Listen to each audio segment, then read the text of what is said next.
Hello साथियों, कैसे हैं आप सब। मैं एक बार फिर आपका स्वागत करता हूं अपने चैनल बॉबी साइंस में। और देखिए, आज मैं आपके लिए एक इम्पोर्टेंट वीडियो बनाने वाला हूं और वो वीडियो बहुत इंपॉर्टेंट टॉपिक पर होने वाली है, जिसका नाम है ग्रेविटेशन। आज हम ग्रेविटेशन के लिए पढ़ने वाले हैं, बोले तो गुरुत्वाकर्षण के लिए पढ़ने वाले हैं। तो गुरुत्वाकर्षण से रिलेटेड जो भी बिंदु होंगे, जो भी महत्वपूर्णता होगी, वो मैं आपके लिए इस वीडियो में बताने वाला हूँ। और वेरी वेरी इंपॉर्टेंट वीडियो होने वाली है, तो वीडियो में लास्ट तक जरूर बने रहें। तो देखिए साथियों, हम स्टार्ट करने वाले हैं गुरुत्वाकर्षण के लिए। तो गुरुत्वाकर्षण क्या होता है, ये तो सभी बच्चे जानते होंगे कि गुरुत्वाकर्षण होता क्या है। गुरुत्वाकर्षण एक एक ऐसी प्रकार एक बहुत अच्छे प्रकार की एक्टिविटी है जो हमें मतलब इस पृथ्वी पर रहने के लायक बनाती है, चलने के लिए मतलब चलने लायक बनाती है। जो भी एक्टिविटी हम देख रहे हैं, जो जीवन पनपा है, मान लीजिए इसमें भी थोड़ी बहुत भूमिका अगर है तो ग्रेविटेशन की जरूर है। ठीक है, तो ग्रेविटेशन बहुत इंपॉर्टेंट रोल प्ले करता है हमारी लाइफ के अंदर। ठीक है, तो हम आज पढ़ने वाले ग्रेविटेशन के लिए। तो गुरुत्वाकर्षण क्या चीज़ है? तो गुरुत्वाकर्षण वह है जो हमें हमारी पृथ्वी से बांधे रखता है। ये मान लो अगर हम पृथ्वी पर खड़े हैं तो उसकी वजह क्या है? गुरुत्वाकर्षण। ठीक है, अगर गुरुत्वाकर्षण की बात करें, अगर पृथ्वी पर खड़े हैं तो वो क्या है? गुरुत्वाकर्षण। हम गुरुत्वाकर्षण के कारण ही हम पृथ्वी पर खड़े हो सकते हैं, चल फिर सकते हैं। ठीक है, तो नेक्स्ट हम देखने वाले हैं गुरुत्वाकर्षण की डेफिनेशन के बारे में। तो डेफिनेशन हम लिखेंगे गुरुत्वाकर्षण किस प्रकार से लिखेंगे। ठीक है, तो गुरुत्वाकर्षण का हम हेडिंग डाल लेंगे गुरुत्वाकर्षण।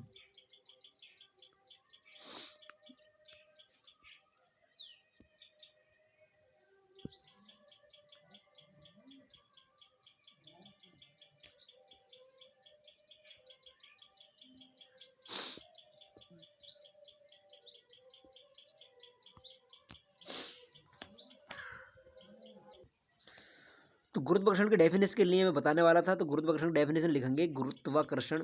गुरुत्वाकर्षण इस तरह से हम इस बिंदु के लिए लिखना स्टार्ट करेंगे। और इसमें लिखना स्टार्ट क्या करेंगे हम? गुरुत्वाकर्षण है क्या? गुरुत्वाकर्षण एक दुर्बल प्रकृति का बल है जो प्रकृति में हर जगह पाया जाता है। ठीक है, सभी जगह पाया जाता है, सभी जगह पाया जाता है। बोले तो पूरे ब्रह्मांड में, संपूर्ण ब्रह्मांड में पाया जाने वाला जो बल है, एक यही बल है। संपूर्ण ब्रह्मांड में, ब्रह्मांड में पाया जाता है। ठीक है, एक गुरुत्वाकर्षण बल क्या है? संपूर्ण ब्रह्मांड में पाया जाता है, जिसे ग्रेविटेशन फोर्स कहते हैं। ग्रेविटेशन, अब देखिए किस प्रकार का बल होता है ये। तो ये सदैव आकर्षण बल होता है, मतलब दूसरी चीजों को अपनी ओर आकर्षित करता है, ना कि रिपल करता है। ठीक है, तो इस ये एक प्रकार कैसा बल है? ये एक आकर्षण बल है। ये एक आकर्षण बल है। ठीक है, ये एक प्रकार क्या है? एक आकर्षण बल है। ठीक है, जो एक वस्तु को अपनी ओर आकर्षित करता है, इसके अंदर यह गुण होता है। ठीक है, तो दूसरी बात अगर हम इसकी बात करें तो ये कणों के बीच उपस्थित होता है। ये मान लीजिए, पहली बात तो ये भारी पिंडों के लिए उपयोग होता है। सही है, जितने भी भारी द्रव्यमान वाले होंगे, भारी द्रव्यमान पर लागू होता है, भारी द्रव्यमान पर लागू होता है। ठीक है, ये मैंने अपनी वीडियो, मतलब जो पुरानी वीडियो मैंने बनाई थी, जिसमें मैंने बताया था मतलब पीछे गुरुत्वीय त्वरण के बारे में, ये बल के बारे में, जो बल की डेफिनेशन मैं बता रहा था, तो वो वीडियो मैं डाल दूंगा, आई बटन पर क्लिक करके आप देख सकते हैं। तो उसमें मैंने बताया था कि अगर पृथ्वी में पाए जाने वाले कौन कौन से बल हैं, मतलब जो हमारे ब्रह्मांड में पाए जाने वाले बल कौन से हैं, तो उनकी एक एक करके मैंने बताया भी था। तो उनमें से ही एक गुरुत्वाकर्षण बल भी था, तो जिसको मैं मतलब वो एक इंपॉर्टेंट टॉपिक बन जाता है परीक्षा की दृष्टि से। तो भारी द्रव्यमान पर लागू होता है ये। ठीक है, ये मैंने उसमें भी बताया था वीडियो में। छोटी वस्तुओं के लिए नगण्य होता है, ये भी बताया था मैंने। तो छोटी सूक्ष्म वस्तुएं जो होंगी उन पर ये लागू नहीं होता। ठीक है, बोले तो सूक्ष्म वस्तुओं पर लागू नहीं होता, सूक्ष्म वस्तुओं पर लागू नहीं होता, वस्तुओं पर लागू नहीं होता, लागू नहीं होता है ये। ठीक है, तो सूक्ष्म वस्तुओं पर लागू नहीं होता ये। अगली बात अगर हम देखें इसकी, तो ये एक प्रकार का संरक्षी बल है। ठीक है, ये एक संरक्षी बल है। संरक्षी देखो कहते किसके लिए? पहली बात तो यही हमें पता होनी चाहिए, संरक्षी किसे कहते हैं। संरक्षी बल होता क्या है? देखो, हम संरक्षी बल का डेफिनेशन लिखें तो संरक्षी बल एक प्रकार का ऐसा फोर्स है जो सिर्फ मतलब किस पर कार्य करता है? जो सिर्फ कार्य पर निर्भर करता है, और वो किस पथ पर गया इस पर कोई निर्भर नहीं करता, वो पथ पर निर्भर नहीं करे। यह बल जो होता है, यह वस्तु द्वारा तय किए गए पथ पर निर्भर नहीं करता, वस्तु द्वारा तय किए गए पथ पर निर्भर नहीं करता, तय किए गए पथ, बोले तो मार्ग पर निर्भर नहीं करता, पर निर्भर नहीं करता है। ठीक है, मतलब ये पथ पर निर्भर नहीं करता, डायरेक्ट किस पर निर्भर करता है? ये उसके द्वारा किए गए कार्य पर निर्भर करता है। ठीक है, जो वस्तु ने कार्य किया है उस पर निर्भर करने वाला बल होता है संरक्षी बल। तो ये जो है, ये जो ग्रेविटेशन फोर्स लगता है, वो वस्तु के कार्य पर निर्भर करता है, ना कि उसके मार्ग पर। ठीक है, अगली बात हम देखेंगे क्या ये मैंने मतलब उस दिन ही बताया था, तो और आज भी बता रहा हूँ कि पृथ्वी पर जो 4 प्रकार बल पाए जाते हैं, 4 प्रकार के बल पाए जाते हैं पूरे ब्रह्मांड में, यानी पूरे पूरे ब्रह्मांड के अंदर। तो वो कौन कौन से बल हैं? नंबर 1 बल देखो मैंने बताया था तुम्हारे लिए, गुरुत्वाकर्षण बल, ग्रेविटेशन फोर्स के लिए गुरुत्वाकर्षण बल, गुरुत्वाकर्षण बल जिसे हम पढ़ भी रहे हैं। गुरुत्वाकर्षण जो बल होता है, ये मान लीजिए अगर ये 1 गुना है, मान लीजिए ये 1 गुना है, और इसकी परास जो होती है, इसकी परास जो होती है मतलब कितनी दूरी के लिए काम कार्य करता है ये, तो 10 की पावर माइनस 9 मीटर दूरी तक कार्य करता है, 10 की पावर माइनस 9 मीटर दूरी तक कार्य करेगा, ठीक है। इससे कम के लिए कार्य नहीं करता। तो इसकी जो परास होती है ये वाली होती है, ठीक है। तो बहुत सूक्ष्म दूरी के लिए मतलब नैनोमीटर के लिए, ठीक है, एक प्रकार से नैनोमीटर के लिए कार्य करता है, सही है। एंगस्ट्रॉम पर ये फेल हो जाता है। अगली बात नंबर 2 बात इसमें अगर हम लिखना चाहें तो क्या लिख सकते हैं इसमें? एक होता है इसके बाद वीक न्यूक्लियर फोर्स, मैंने ये भी आपके लिए पढ़ाया था पिछली वीडियो में। वीक न्यूक्लियर फोर्स बोले तो न्यूक्लियर फोर्स, इसके लिए अगर हिंदी में लिखें तो कैसे लिख सकते हैं? क्षीण नाभिकीय बल या दुर्बल नाभिकीय बल, इसके लिए क्या कहते हैं? दुर्बल नाभिकीय बल। तो दुर्बल नाभिकीय बल कहाँ पर लगता है? दुर्बल नाभिकीय बल मैंने ये पिछली वीडियो में बताया था कि ये उन पदार्थों के बीच लगता है जिनके जो है जिनका जो जीवन काल है वो बहुत सूक्ष्म होता है। जैसे मैंने बताया भी था कि जिस प्रकार से हम मतलब लोहे को काटते हैं, उसमें से निकलने वाले जो मतलब एक प्रकार की चिंगारी से निकलती हैं, वो बहुत जल्दी ही मतलब ख़त्म हो जाती हैं, बहुत जल्दी ही अपना अस्तित्व समाप्त कर लेती है, मतलब अपने अपने आप को ख़त्म कर लेती है। तो उनके अर्धकायु काल बहुत कम होता है, तो उनके बीच में ये लगने वाला बल है दुर्बल नाभिकीय बल। तो इसकी जो ये कितना गुना भारी है, गुरुत्वाकर्षण से कितना भारी है ये? तो 10 की पावर 25 गुना भारी होता है ये, सही है। 25 गुना ज़्यादा ताकत का होता है दुर्बल नाभिकीय बल। और ये कितनी दूरी के लिए कार्य करता है? ये भी बहुत कम दूरी के लिए कार्य करता है, ठीक है, जिसके बीच में बहुत कम दूरी हो। इससे अगली बात हम देखेंगे, तो इसमें अगला जो बल बताया था मैंने उसी दिन बताने का प्रयास भी करा था, और आपने अगर नहीं देखी वीडियो तो जरूर देखें उसके लिए, तभी आपको समझ में आएगा। आगे है विद्युत स्तरीय बल। विद्युत स्तरीय बल मतलब तीसरा बल मैंने ये आपके लिए बताया था, विद्युत स्तरीय बल, ठीक है, इसके बारे में मैंने बताया था। और इसके बारे में बताया था तो ये 10 की पावर 36 गुना भारी होता है, 10 की पावर 36 गुना भारी होता है ये गुरुत्वाकर्षण बल के मुकाबले, सही है। आगे है ये मतलब प्रबल नाभिकीय बल, प्रबल नाभिकीय बल, प्रबल नाभिकीय बल। अगर देखो ब्रह्मांड में आपसे पूछा जाए सबसे ज्यादा मतलब ताकतवर बल कौन सा है, तो प्रबल नाभिकीय बल होता है। ये क्वेश्चन ही पूछा गया है, ये हमने आरआरबी ग्रुप डी और आरआरबी एनटीपीसी में नोटिस भी किया है। तो उसमें हमने देखने के लिए मिला था कि प्रबल नाभिकीय बल को ज्यादातर पूछा गया कि पृथ्वी पर पाया जाने वाला सबसे ताकतवर फोर्स जो है वो कौन सा है, तो बच्चा वो प्रबल नाभिकीय बल होता है, ठीक है, प्रबल नाभिकीय बल। इसे मतलब नोट करके भी लिख लेंगे इंपॉर्टेंट टाइप में। तो प्रबल नाभिकीय बल सबसे ज्यादा स्ट्रांग होता है क्योंकि ये 10 की पावर 38 गुना भारी होता है गुरुत्वाकर्षण के मुकाबले, और ये 10 की पावर माइनस 15 दूरी के लिए कार्य करता है, ठीक है, बहुत सूक्ष्म दूरी के लिए लगता है, ठीक है। तो आगे देखते हैं, हम इसे पढ़ चुके हैं, ठीक है। आगे देखो हम पढ़ने वाले थे गुरुत्वाकर्षण के लिए। तो गुरुत्वाकर्षण बहुत छोटे छोटे पिंडों के लिए बहुत कम होता है, लेकिन लगता सब में है। ये मान लीजिए अगर हमारे हाथ में जो पेन है, पेन और ये मान लो कॉपी, इनके बीच में भी लग रहा है, लेकिन वो है उसका मान बहुत कम है जिसे हम महसूस नहीं कर पाते हैं, बहुत सूक्ष्म मान होता है जिसे हम महसूस नहीं कर पा रहे हैं, ठीक है, इतना सूक्ष्म मान इसका होता है, ठीक है। तो इसलिए हम इसे महसूस नहीं कर पा रहे हैं। महसूस कब करते हैं? भारी पिंडों पर सिर्फ महसूस कर पाते हैं, लगता सब में है ये नहीं कह सकते, हम इससे मुकर नहीं सकते क्योंकि ये हर दो वस्तुओं के बीच में लगने वाला बल होता है। तो ये एक प्रकार का व्युत्क्रम वर्ग नियम भी है, सही है ना। यह बल व्युत्क्रम वर्ग का नियम भी उत्पन्न करता है, व्युत्क्रम वर्ग का नियम भी उत्पन्न करता है, मतलब व्युत्क्रम वर्ग का नियम उत्पन्न करता है, इसलिए इसे क्या कहते हैं? व्युत्क्रम वर्ग का बल भी कहते हैं, इसे व्युत्क्रम बल भी कहते हैं, व्युत्क्रम वर्ग बल भी कहते हैं। तो बच्चा ये जो है व्युत्क्रम वर्ग का नियम भी है, सही है ना। तो इसके बारे में हम जानने वाले हैं, तो व्युत्क्रम वर्ग का नियम होता क्या है, ठीक है। तो अगर हमने मतलब देखे, पहली बात तो जो गुरुत्वाकर्षण और गुरुत्वीय त्वरण में फर्क होता है।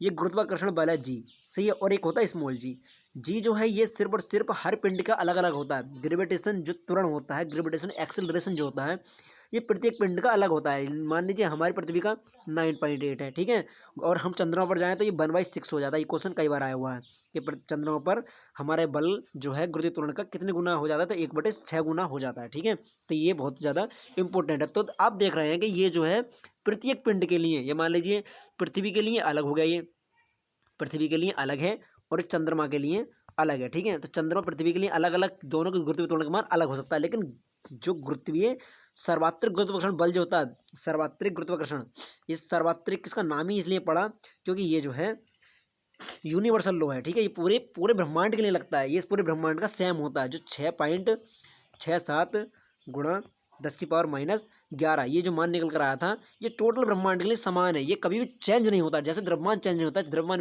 भी कैन नॉट चेंज, ठीक है। इसी प्रकार से ग्रेविटेशन जो है वो कभी चेंज नहीं होता, केवल गुरुत्वीय त्वरण चेंज होता है, ठीक है। ये बात आप नोट करके लिख लेंगे, ठीक है। तो गुरुत्वीय त्वरण जो होता है प्रत्येक पिंड पर अलग अलग हो जाता है, हर एक मतलब हर एक ग्रह पर अलग है। अगर हम पृथ्वी पर जाएंगे तो वहाँ पर कुछ अलग मिलेगा, चंद्र पर जाएंगे कुछ अलग मिलेगा, जुपिटर पर जाएंगे कुछ अलग मिलेगा, मार्स पर जाएंगे कुछ अलग मिलेगा, ठीक है।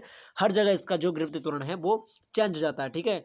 और हमारा जो भार है, जो हमारा वजन है, वो डिपेंड करता है गुरुत्वीय त्वरण पर, ना कि सर्वात्रिक गुरुत्वाकर्षण पर, ठीक है। तो यही बात आप नोट करके लिख लेंगे, ठीक है, कि हमारा जो वजन है वो डिपेंड करता है गुरुत्वीय त्वरण पर, सर्वात्रिक गुरुत्वाकर्षण पर डिपेंड नहीं करता, क्योंकि हमारे भार के मुकाबले बहुत मतलब नगण्य है ये। हम जो मैं तो बता तो ला रहे हूँ इस बात के लिए कि ये सूक्ष्म, हम अगर अपने आप को पृथ्वी के सापेक्ष मापें, अगर हम पृथ्वी के सापेक्ष अपने आप को देखें, तो सिर्फ हमारा जो अस्तित्व है वो सिर्फ चींटी के समान है, कि हम जो पृथ्वी पर नजर आएंगे वो सिर्फ चींटी जैसे आएंगे। कि चींटी के बीच में के बल कोई लगने वाला है, तो पृथ्वी पर लगने वाला बल है, ठीक है। तो सिर्फ ये एक बड़े ब्रह्मांड, बड़े बड़े पिंडों पर लगता है, ये बड़े बड़े पिंडों पर, जैसे पृथ्वी सूर्य, पृथ्वी चंद्रमा है ना, पृथ्वी मंगल सूर्य है ना, बड़े बड़े पिंडों के लिए लगता है, ना कि ये छोटे छोटे के लिए, ठीक है। तो इसलिए हमारा मान जो है बड़ी जी पर निर्भर ना करे, किस पर करता है, स्मॉल जी पर, ठीक है, क्योंकि गुरुत्वीय त्वरण पर निर्भर करता है। आगे हम देखने वाले थे कि इससे सर्वात्रिक गुरुत्वाकर्षण का सिद्धांत कहाँ से आया था। सर्वात्रिक गुरुत्वाकर्षण का नियम, सर्वात्रिक गुरुत्वाकर्षण, सर्वात्रिक गुरुत्वाकर्षण का जो नियम है, ये मतलब यूनिवर्सल ग्रेविटेशन जो है, इसके लिए इंग्लिश में कैसे लिखेंगे, यूनिवर्सल ग्रेविटेशन, यूनिवर्सल ग्रेविटेशन करके उसे कुछ लिख लेंगे, ठीक है।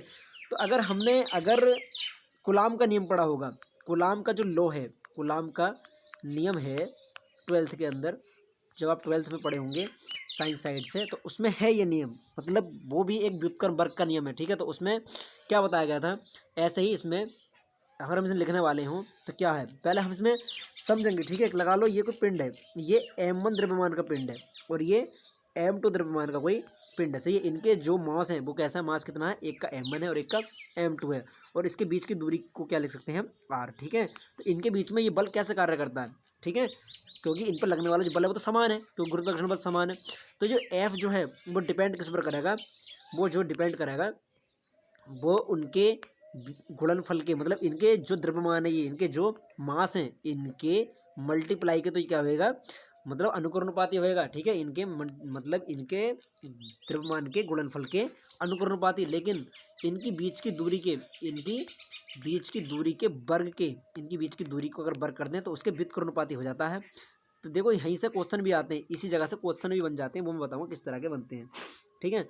तो ये जो नियम है m1 m2 के गुणनफल के अनुकरणुपाती और इसके बीच की दूरी के वर्ग के व्युत्क्रमानुपाती होता है। अगर हम इक्वेशन के लिए जोड़ देते हैं तो हमें जो नई इक्वेशन प्राप्त होती है वो किस प्रकार का समीकरण हमें प्राप्त हो जाता है, तो ये बन जाएगा आपके लिए m1 m2 बटे में r स्क्वायर। अगर f हम इसे हटाएंगे अनुकरणुपाती के लिए तो इसकी जगह g आ जाता है, g, ये m1 m2 upon r square, ठीक है। तो ये जो नियम बनकर निकल कर आया था, किससे निकल कर आया था, इनसे, ठीक है। अब इसके लिए हम अगर थ्योरी से मतलब नोट करके लिख लेंगे सब बच्चे अपने कॉपी में, इसके लिए मिस नहीं करेंगे, ठीक है। वेरी वेरी इंपॉर्टेंट है ये, क्योंकि इससे क्वेश्चन बनते हैं, मैं भी समझाऊंगा आपके लिए किस प्रकार क्वेश्चन इससे रिलेटेड पूछे जाते हैं, और हर एग्जाम में इससे एक दो क्वेश्चन जरूर आते हैं। तो इसके ये टॉपिक ही वेरी वेरी इंपॉर्टेंट है। अगर इसमें भी कोई मतलब मतलब मुझसे कोई मिस्टेक रह जाए, कोई गलती रह जाए जो मैं ना पढ़ा पाऊँ, तो आपके पास जो भी एडवांस किताबें हैं उसमें जाकर जरूर पढ़ें, ठीक है। इस वाले टॉपिक से जो भी रिलेटेड जो भी बातें हैं उन्हें जरूर पढ़ें। सिर्फ वीडियो पर डिपेंड ना रहें, ठीक है। वीडियो में सब कुछ नहीं बताया जा सकता, कुछ चीज़ें हमसे भी छूटती हैं, ठीक है। तो ये बातें आप अपने दिमाग में बांध लें कि सिर्फ और सिर्फ आपके लिए इस पर वीडियो पर डिपेंड नहीं रहना है।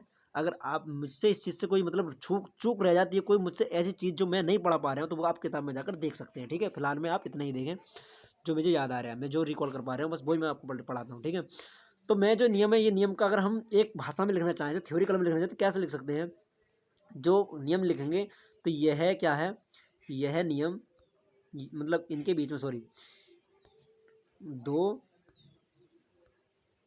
द्रव्यमान के गुणनफल के अनुक्रमानुपाती तथा उनकी बीच की दूरी के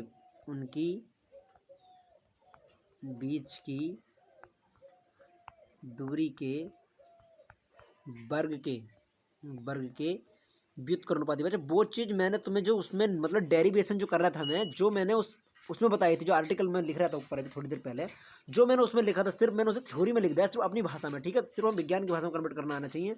विज्ञान की भाषा समझना कठिन है, बस विज्ञान को समझना कठिन नहीं। आप विज्ञान की भाषा समझ जाते हैं तो विज्ञान हमारी दैनिक लाइफ से जुड़ती चली जाती है, ठीक है। व्युत्क्रमानुपाती होता है, तो ये नियम उन्होंने दिया था, ठीक है। अब देखिए एक अगर मैं इस पर क्वेश्चन पूछने लगूँ, मान लीजिए अब हम देखिए इसके पहले तो हम इसका क्या कहते हैं मात्रक देखते हैं, ठीक है। तो एफ जो है, एफ बराबर मैंने भी लिखा था G(m1 m2 अपॉन r²।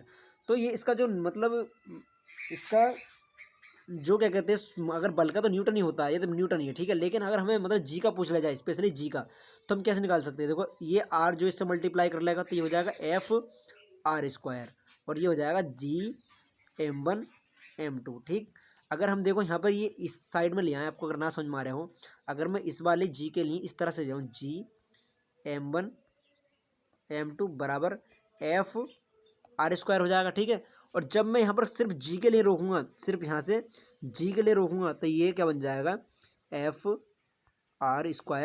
और ये M1 M2 नीचे चला जाएगा, ठीक है। अब आप देखिए इसका जो मतलब मात्रक बन के क्या आ सकता है। अगर हम इसके मात्रक की बात करें, तो क्या बन सकता है। देखिए बल का क्या होता है, न्यूटन, ठीक। और क्या कहते हैं आर तो रेडियस है, मतलब दूरी है, और दूरी जो होती है, दूरी का जो मात्रक मीटर होता है, तो मीटर का स्क्वायर हो जाएगा, ठीक है। Newton metre square. और एक किलोग्राम दो जगह दे रखा है, आप देख रहे हैं किलोग्राम दो जगह, मतलब ये देखिए द्रव्यमान दो जगह, तो इसका भी किलोग्राम इसका भी किलोग्राम, तो इसका मतलब ये 2 किलोग्राम है, ठीक है। मतलब किलोग्राम का वर्ग है, ठीक है। इसका जो मात्रक बन जाएगा क्या बन जाएगा, न्यूटन मीटर स्क्वायर, न्यूटन, इसका जो मात्रक बन जाएगा न्यूटन मीटर स्क्वायर बटे में किलोग्राम स्क्वायर। तो बच्चा ये वेरी वेरी इंपॉर्टेंट हो जाता है, ये कई बार पूछा गया, एक बार नहीं। आप ज़्यादातर जो एग्जाम देख रहे होंगे, आप जो मतलब मॉक टेस्ट लगा रहे होंगे किसी के भी प्लेटफॉर्म से लेके किसी के भी, ठीक है। मैं तो प्लेटफॉर्म के लगाता हूँ, ठीक है, और टेक्स्ट बुक भी खरीदूंगा। आपने टेक्स्ट बुक ना खरीदा तो आप भी खरीदिए, ठीक है, क्योंकि उस पर आप स्कोर मतलब कवर कर सकते हैं डेली बेस। तो उसमें आप देख सकते हैं, ठीक है, कितने मतलब हम स्कोर कर पा रहे हैं। अच्छा, तो उसमें डेली बेस हमें इस प्रकार क्वेश्चन देखने के लिए मिलते हैं। कभी हमसे बीमा पूछता है, कभी हमसे मात्रक पूछता है, ठीक है। तो इसमें जो मात्रक है वो इस प्रकार से निकालना हमें आना चाहिए, ठीक है। तो अगर ना हमें याद नहीं रह पा रहा है, याद तो बहुत कम ही रह पाता है, अगर हम समझ कर पढ़ेंगे तो निकालने में कोई देरी नहीं लग सकती है। तो इसमें हम इस तरह से निकाल कर ला सकते हैं, ठीक है। तो इसका कई बार पूछा गया है। आगे देखेंगे इसकी बीमा पूछी जाती है, जी की जो बीमा है ये पूछी जाती है, ठीक है। जी का बीमा पूछा जाता है। तो जी की बीमा की बात करें तो देखिए ये क्या था, F(r²) बटे M1 M2 ये था, ठीक है। यही तो निकाल कर लाया था मैं। तो इसमें देखिए जो इसकी बीमा हो जाएगी, बल्कि जो बीमा हो जाती है वो हो जाती है MLT-1, ठीक है। क्योंकि बल्कि बीमा क्या होती है, MLT-2 होती है, सॉरी। बल्कि बीमा जो होती है MLT-2 होती है बच्चा, ठीक है। और देखिए दूरी जो है ये आर जो है, और आर की जो बीमा हो जाएगी वो देखिए L² हो जाएगी, क्योंकि दूरी की जो बीमा है वो L होती है, और ये 2 हैं तो L² हो जाएगी। और बटे में आप देख रहे हैं M1 M2, तो इसकी जो बीमा है ये मान लीजिए द्रव्यमान की बीमा को M से कवर करते हैं, तो ये M² हो जाएगी, ठीक है। यहाँ से एक M से एक M आपका कैंसिल आउट हो जाएगा, ठीक है। आगे देखेंगे हम इसके बारे में, आगे पढ़ेंगे तो क्या हमें मिलने वाला है। देखिए ये चीज़ हमसे निकालनी आनी चाहिए, अगर हमें ये चीज़ें नहीं आती निकालने तो सीखना सही, हमें सीखना भी चाहिए। अब देखिए ऊपर एक M कट के ऊपर तो कुछ रहा नहीं, लेकिन नीचे आपका एक M अभी शेष रह गया, ठीक है। अब ये M ऊपर जाएगा तो ये माइनस का हो जाएगा, ये मैंने अपने मापन और मात्रक वाले में पढ़ा है। अगर आपने वो वीडियो भी नहीं देखी तो आप जरूर जाकर देखिए, ठीक है। तो ये L की क्यूब हो जाएगी, ये 2 ये हैं, एक L ये है, तो ये L की क्यूब हो जाती है, और ये T-2, तो इसकी जो बीमा मिल जाती है क्या मिल जाती है, M-1 L³ T-2। ये बीमा भी हमसे कई बार पूछी गई है, सही है। तो हमें ये मुँह करना नहीं है, ठीक है। तो देखिए एक और इम्पोर्टेंट है इसकी जी का मान, ये सारी बातें हम नोट करके लिख लेंगे। जी की वैल्यू, तो जी से बहुत सारे क्वेश्चन बनते हैं। हम जी के मान की बात करें, जी का जो मान है वो क्या है, जी की जो वैल्यू है वो कितनी आई है, वो आई है 6.67 10⁻⁻⁻⁻⁻⁻⁻⁻⁻⁻⁻⁻⁻⁻⁻⁻⁻⁻⁻⁻⁻⁻⁻⁻⁻⁻⁻⁻⁻⁻⁻⁻⁻⁻⁻⁻⁻⁻⁻⁻⁻⁻⁻⁻⁻⁻⁻⁻⁻⁻⁻⁻⁻⁻⁻⁻⁻⁻⁻⁻⁻⁻⁻⁻⁻⁻⁻⁻ -11 अब इसका मात्रा क्या था देखो, न्यूटन मीटर स्क्वायर है ना, बटे में किलोग्राम स्क्वायर। ये जो मात्रक था ये हमें भूलना नहीं, क्योंकि ये हमारे से कई बार पूछा जाता है, हमसे आए दिन एग्जाम में पूछा जाता रहा है। सही है, एक इंपॉर्टेंट नोट अगर हम लिख बनाना चाहें तो ये वेरी वेरी इंपॉर्टेंट हो जाता है कि जी का जो मान है वो किस वैज्ञानिक ने दिया था। तो जी का जो मान था, जी का मान जो देने वाले वैज्ञानिक थे वो हेनरी कैवेंडिश। सही है, ये बात हम नोट करके लिख लेंगे अपनी कॉपी में, क्योंकि यहाँ से भी क्वेश्चन आया हुआ है। हेनरी कैवेंडिश, हेनरी कैवेंडिश नाम के वैज्ञानिक थे जिन्होंने ये जी का मान ज्ञात करके बताया था। और जी का मान किस चीज से ज्ञात करा था, अगर आपसे पूछा जाए तो केपलर के सिद्धांत से ज्ञात किया था। किससे किया था? केपलर के ग्रह संबंधी नियमों से उन्होंने निकाल कर बताया था कि जी का मान ये हो सकता है। ठीक है, तो बच्चा आपसे ये पूछा जाए हेनरी कैवेंडिश ने किसको अपना मतलब आधार माना था अपना जी का मान निकालने के लिए, तो आप क्या लिख देंगे? केपलर के सिद्धांत। ठीक है, तो जी का जो मान है, जी का मान हेनरी कैवेंडिश ने दिया था। कितनी सन में दिया था? सन 1798 में दिया था। ये बात भी आप नोट करके लिख लेंगे। ठीक है, क्योंकि यहाँ से क्वेश्चन पूछा था, हमसे बहुत बेसिकली चीज़ें पूछी जाती हैं। सही है, तो हम ये बात जान चुके होंगे जी के मान के बारे में। ठीक है, अब नेक्स्ट टॉपिक पर बात करते हैं बच्चा। ये टॉपिक हो जाता है खत्म यहाँ पर। जी के मतलब जी से गुरुत्वीय क्वेश्चन से जो भी बातें हम जान पाए हैं वो सारी बातें हम निकाल के आपके सामने रख देंगे। ठीक है, अब हम देखिए जी के बाद हम आते हैं स्मॉल जी पर, जो गुरुत्वीय त्वरण पढ़ा जाता है। ठीक है, गुरुत्वीय त्वरण जिसे स्मॉल जी से लिखते हैं, इसके लिए क्या कहते हैं? गुरुत्वीय त्वरण। गुरुत्वीय त्वरण कहते हैं इसके लिए, गुरुत्वीय त्वरण मतलब ग्रेविटेशनल एक्सेलरेशन। मैंने क्या बताया था कि गुरुत्वीय त्वरण जो होता है प्रत्येक पिंड का अलग होता है। सही है, और जी का मान जो होता है कैपिटल जी, वो सारे ब्रह्मांड का एक होता है। सही है, क्योंकि हमारा जो वजन है वो डिपेंड करता है स्मॉल जी पर, ना कि कैपिटल जी पर। तो हम स्मॉल जी की बात करने वाले हैं। तो जी का जो मान है वो कहाँ से निकल कर आया, जी मतलब कैसे कैसे होता है, ये सारी बातें हम देखने वाले हैं। तो इसमें हम देखेंगे, देखो एक ले लिया हमने पृथ्वी, ये पिंड ले लिया हमने पृथ्वी, जिसे एम ही कहते हैं, है ना, मास ऑफ एजुकेशन मतलब मास ऑफ अर्थ। ठीक है, मास ऑफ अर्थ मतलब ये पृथ्वी का द्रव्यमान है। तो इससे दूर, ये मान लो मैं चित्र थोड़ा मतलब बना नहीं पा रहा हूँ, स्क्रीन छोटी रह रही है।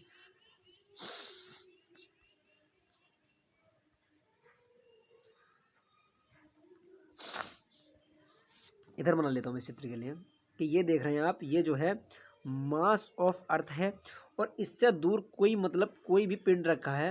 ये मान लीजिए मास ऑफ एस मतलब कोई पिंड है जो मैंने मान लिया स्टोन है, एक प्रकार का पत्थर है, ये इससे दूर रखा है। ठीक है, और ये कितनी दूरी पर रखा है बच्चा? 8 दूरी पर रखा है। ठीक है, ये आप ध्यान रखते हैं। इसके बीच में बल क्या लग सकता है? आप मैंने ही बताया था गुरुत्वाकर्षण सापेक्ष जो बल लगता है वो इसमें हम मतलब इंक्लूड कर सकते हैं कि एफ बराबर क्या है इसमें?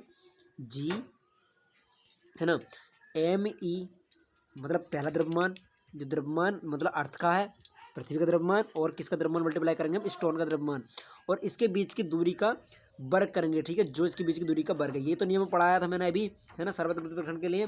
ठीक है, अब एक बात देखिए, हम क्या करें इसके लिए, अगर हम किसके सापेक्ष निकाल रहे हैं? सिर्फ स्टोन के सापेक्ष लगा रहे हैं। अगर हम स्टोन के सापेक्ष लगा रहे हैं तो बल क्या हो जाएगा?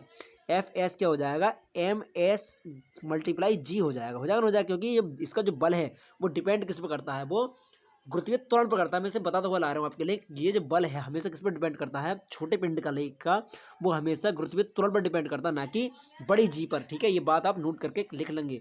तो ये जो हो जाएगा इसकी जगह एम एस मल्टीप्लाई जी, और ये हो जाएगा G M E M S upon R square.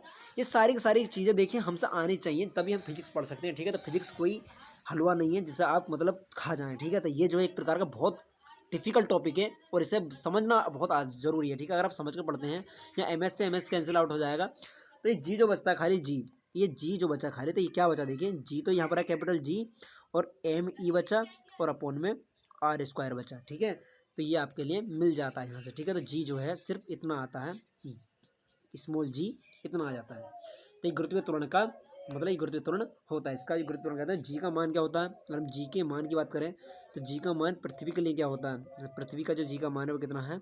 9.8 metre पर सेकंड स्क्वायर, क्योंकि गुरुत्वीय त्वरण है। क्या बच्चा? गुरुत्वीय त्वरण है। देखिए अब यहाँ से क्वेश्चन कैसे बन जाता है, अगर आपसे कहे किसी पिंड के बीच की दूरी को दोगुना कर दिया जाता है तो गुरुत्वीय त्वरण मतलब जी पर क्या प्रभाव पड़ेगा? ठीक है, गुरुत्वीय त्वरण पर क्या प्रभाव पड़ेगा, इससे रिलेटेड जो क्वेश्चन मैं आपके लिए बताऊंगा। ठीक है, तो बने रहे वीडियो में। अभी वीडियो खत्म नहीं होने वाली है, अभी मैं सिर्फ इसे 30 मिनट की वीडियो बनाऊंगा, इससे ज़्यादा वीडियो मैं नहीं बनाऊंगा, ठीक है, क्योंकि ज़्यादा लेंथ वीडियो बच्चे देखते भी नहीं है। और देखिए, अगर आप चैनल को अगर सब्सक्राइब नहीं करते हैं, लाइक नहीं करते तो जरूर करें, ठीक है, क्योंकि बहुत मेहनत से वीडियो बनती है। तो आप चैनल को लाइक करें, ज़्यादा से ज़्यादा लाइक करें और ज़्यादा से ज़्यादा शेयर करें, अपने दोस्तों के साथ जरूर शेयर करें। जो बच्चे देखिए, मैं जो पढ़ा रहा हूँ, मेरे पास डिजिटल बोर्ड नहीं है, मेरे पास मतलब कि मतलब बड़ी चीज़ें नहीं है, तो इसका मतलब बड़ा मैं अच्छा पढ़ा नहीं सकता, क्या पढ़ा रहा हूँ, ठीक है। अगर मेरे पास यही चीज़ें मैं बड़े बोर्ड पर पढ़ाई जाए तो बच्चे ज़्यादा से ज़्यादा लाइक करते, ज़्यादा से ज़्यादा सब्सक्राइब करते, उन्हें अच्छा लगता है, मैं उनके सामने चेहरे पर होता, चाहे मैं घंटा नहीं पढ़ा रहा होता, उन्हें कुछ भी नहीं पढ़ा रहा होता, चाहे बातें करके चलाया था, तो वो अच्छा लगता, ठीक है। तो आज हम पढ़ने वाले हैं इसके बारे में, ठीक।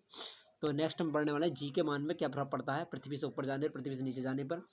तो देखिए, सबसे मैं जी के मान की बात करें तो जी का मान हमने अभी बताया आपके लिए कितना होता है, 9.8 मीटर पर सेकंड स्क्वायर होता है, सही। या इसे देखो फिट में अगर हम लेकर जाएं, ये तो मीटर में है, तो फिट में क्या हो जाएगा, 32 फीट पर सेकंड स्क्वायर हो जाएगा, ठीक है। अगर फिट में हमसे मान पूछ रहे थे कितना है, 32 फीट पर सेकंड स्क्वायर, ये बात अभी आप नोट करके लिख लेंगे, ठीक है। अब जी के मान में परिवर्तन की बात करते हैं। जी के मान में परिवर्तन वेरी वेरी इंपॉर्टेंट टॉपिक है ये। जी के मान में परिवर्तन कैसे कैसे होता है, से जी के मान में परिवर्तन, चेंज ऑफ वैल्यू ऑफ जी, ठीक है, जी के मान में परिवर्तन। तो हम इसके बारे में लिख सकते हैं। जी जो है क्या है, ग्रेविटेशन एक्सेलरेशन है, मतलब गुरुत्वीय त्वरण है ये, ना कि मतलब गुरुत्वाकर्षण है ये। जी जो है क्या है, गुरुत्वीय त्वरण है, इस बात के लिए लिख लेंगे हम नोट करके एक एक चीज के लिए, ठीक है। तो जी के मान में परिवर्तन, ठीक है। आप भाई वीडियो मतलब चैनल को सब्सक्राइब जरूर कर दियो, ठीक है। मतलब आप वीडियो देख लेते हैं, चैनल सब्सक्राइब नहीं करते, ये मुझे पता है। अब देखो जी के मान में चेंज क्या है। नंबर 1, मान लो पृथ्वी तल है, कोई पृथ्वी है और पृथ्वी तल से हम नीचे की ओर जा रहे हैं, पृथ्वी तल से नीचे की ओर जा रहे हैं तो जी का मान घटता है, ठीक है। पृथ्वी तल से नीचे जाने पर जी का मान घटता है और ऊपर जाने पर भी जी का मान घटता है, सही। जहाँ हम खड़े हैं सिर्फ वहीं पर, ठीक है, वहीं पर फिक्स होएगा जी का मान। अगर हम मतलब पृथ्वी तल से ऊपर जा रहे हैं, ये लिख लेंगे, पृथ्वी तल से ऊपर जाने पर, पृथ्वी तल से ऊपर या नीचे जाने पर, पृथ्वी तल से नीचे या ऊपर जाने पर क्या होता है, जी का मान घटता है। ये बात भूलेंगे नहीं सारे बच्चे, जैसे मैं लिख रहा हूँ जी का मान परिवर्तन ऐसे लिखेंगे, फिर उसके बाद 1 2 3 जिस तरह से बिंदु लिखाता चला जाता है, इससे आपके नोट्स तैयार हो जाएंगे और आप क्विकली रिवीजन कर सकते हैं, ठीक है। तो जो बच्चे नोट्स नहीं बना रहे हैं वो बहुत मतलब धोखा कर रहे हैं अपने साथ में। नंबर 2 देखो, पृथ्वी तल से ऊपर जाने पर या नीचे जाने पर क्या होता है, जी का मान घटता है। हमें ले नहीं लिखा यार, जी का मान घटता है, तो जी का मान घटता है पृथ्वी तल से ऊपर जाएं या नीचे जाएं, ठीक है। और दूसरी बात हम इसमें दूसरी बात क्या लिखने वाले हैं, दूसरे बिंदु इसमें नोट करने वाले हैं हम। दूसरी बात इसमें लिखेंगे ध्रुवों पर क्या होता है, ध्रुव पर जी का मान अधिकतम होता है, ध्रुवों पर जी का मान अधिकतम होता है। इसकी मैं बात बताऊंगा ध्रुव पर अधिकतम क्यों होता है और विषुवत रेखा पर कम क्यों हो जाता है, ठीक है। ध्रुवों पर मैंने पिछली वीडियो में बताया था जी का मान में क्यों परिवर्तन आता है। ध्रुवों पर अधिक तथा विषुवत रेखा या भूमध्य रेखा, दोनों बात एक ही होती है, ठीक है। विषुवत रेखा या विषुवत रेखा या फिर किस पे, भूमध्य रेखा, इसके लिए भूमध्य रेखा भी कहते हैं, भूमध्य रेखा, सही है। या तो ध्रुव पर क्या होता है, ध्रुव पर सबसे अधिक, विषुवत रेखा ये भूमध्य रेखा पर सबसे कम होता है, सही है। सबसे कम मतलब पृथ्वी पर कोई जगह है तो वो क्या है, भूमध्य रेखा, जिस पर मतलब ध्रुव का मतलब जो जी का मान है वो कम होता है, ठीक है, सबसे कम होता है, सही। ये कई बार आपसे क्वेश्चन पूछा भी गया है, ठीक है। आगे हम देखेंगे इसके बाद। तीसरा बिंदु इसमें नोट करके लिखेंगे, तीसरा बिंदु हम इसमें नोट करके लिखने वाले हैं, तीसरा बिंदु। और तीसरे बिंदु में क्या लिखेंगे, पृथ्वी के केंद्र पर, जो पृथ्वी का कोर है बिल्कुल केंद्र, पृथ्वी के केंद्र पर जी का मान क्या होता है, 0 होता है, ठीक है। जी का मान बिल्कुल 0 होता है। वहाँ पर हम अपना क्या होता है, भार का अनुभव नहीं करेंगे, भारहीनता करेंगे, मतलब हमें ऐसा लगेगा हमारे अंदर वजन ही ना है, ठीक है, जहाँ पर 0 हो जाता है। क्योंकि वजन, हमारा जो वजन है यानी कि भार है वो किस पर डिपेंड करता है, वो जी पर डिपेंड करता है, ठीक है।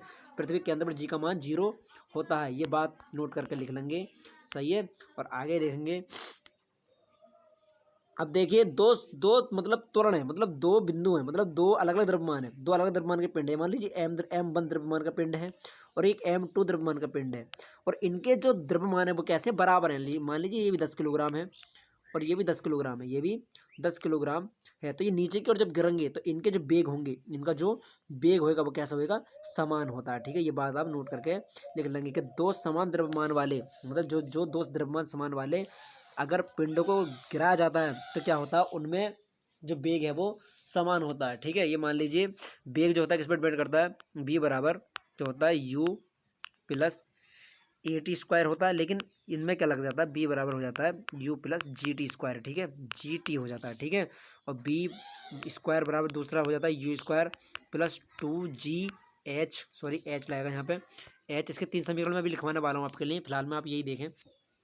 अगर आपके दो समान द्रव्यमान के दे दें, अगर आप पूछ रहे हैं अगर एक एम1 द्रव्यमान का पिंड है, एम1 द्रव्यमान का पिंड है, मान लीजिए 10 किलोग्राम है और दूसरे का भी 10 किलोग्राम, अगर उन्हें एक साथ ऊपर से छोड़ा जाए तो उनमें क्या कहते हैं, बेग क्या होगा, बेग क्या होगा, समान होगा। उनमें नीचे आने में जो लगा समय भी समान ही होगा। ठीक है, तो नेक्स्ट वीडियो मिलते हैं बच्चा कल। ठीक है ना, और जो भी क्या कहते हैं, अभी मैं तो 2-3 बिंदु और लिखा दे रहा हूँ, तो ये मैं बंद करता हूँ इस वीडियो के लिए। ठीक है, क्योंकि ये वीडियो ज़्यादा लंबी होने वाली है, 30 मिनट हो गए पूरे, मतलब तीसरा लिखें। अगर देखिए क्वेश्चन ये भी आता है, अगर पृथ्वी अपना घूमना बंद कर दे, पृथ्वी देखो दो दिशाओं में, दो तरह से घूमती है पृथ्वी, आप समझ सकते हैं, दो तरह से घूमती है। एक तो अपने अक्ष के परितः घूमती है, ये इसका अक्ष है, सही है, अपने अक्ष के परितः, मतलब ये मान लीजिए आप एक गेंद लें और गेंद में क्या कहते हैं छेद करें, और उसमें क्या करें, बड़े छेद करने के बाद उसमें कोई एक रॉड टाइप का डाल दें। ठीक है, और उससे आप घुमाने का प्रयास करें खाली बॉल के लिए। तो एक तो बॉल क्या कहते हैं इस तरह से घूमती है अपने अक्ष पर, जिससे क्या बनते हैं, दिन रात बनते हैं। जो बच्चे भूगोल पढ़ते होंगे उन्हें ये बात मालूम होगी, जिससे दिन रात बनते हैं। एक होता है क्या कहते हैं, पृथ्वी एक प्रकार से ऐसे घूमती है, पहले यहाँ गई फिर यहाँ, मतलब इस तरह से घूमती है पूरी गेंद की टाइप में, जिससे क्या होता है, ऋतु परिवर्तन होता है। ये बात बच्चे जानते होंगे। तो पृथ्वी अगर ये मान लो ये वाला घूर्णन बंद कर दे, अपने अक्ष पर घूमना बंद कर दे, तब गुरुत्व त्वरण पर क्या प्रभाव पड़ेगा। ठीक है, अगर मतलब ये मान लो घूमना बंद कर दे पृथ्वी, बिल्कुल ही अपने अक्ष पर ना घूमे, तब गुरुत्व त्वरण पर क्या प्रभाव पड़ेगा। ठीक है, तो क्या होगा देखो,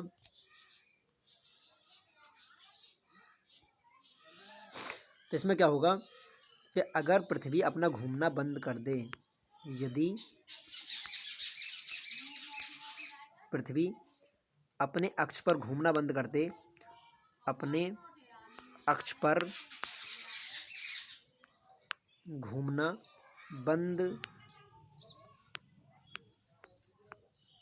कर दे, तो जी का मान क्या होगा, जी का मान बच्चा ध्रुव पर सबसे अधिक होगा। उस समय क्या होगा, ध्रुव पर सबसे कम, सॉरी ध्रुव पर सबसे कम, ध्रुव पर सबसे कम, तथा ध्रुव पर सबसे कम होता, तथा कहाँ पर ज़्यादा होता है, ध्रुव पर सबसे कम, और विषुवत रेखा पर जहाँ सबसे कम था वहाँ सबसे ज़्यादा होगा, बस उल्टा हो जाता है। ठीक है, विषुवत रेखा पर सबसे अधिक होता है, विषुवत रेखा पर सबसे अधिक होता है। ठीक है, आगे देखिए, अगर पृथ्वी के लिए, यदि पृथ्वी अपने अक्ष के परितः 17 गुना अधिक घूमे तो भूमध्य रेखा पर रखी वस्तु का भार शून्य हो जाएगा। ठीक है, अगर अपने से 17 गुना अधिक पर घूमना स्टार्ट करे, ये अपनी मतलब, या तो क्या कहते हैं बिल्कुल ना घूमे, तो क्या है, ये मैंने 2 बिंदु लिखा दें। अगर क्या करे, यदि उसका वेग क्या हो जाए, यदि पृथ्वी का जो घूर्णन है वो कितना हो जाए, वो 17 गुना हो जाए पहले के मुकाबले, तब क्या होगा, भूमध्य रेखा पर क्या होगा, भूमध्य रेखा पर जो भार होएगा, भूमध्य रेखा पर जो भार होगा, भूमध्य रेखा पर जो भार है वो कितना है, 0 होगा। ठीक है, और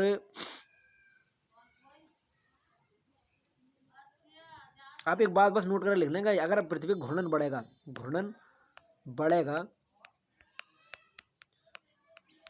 तब जी का मान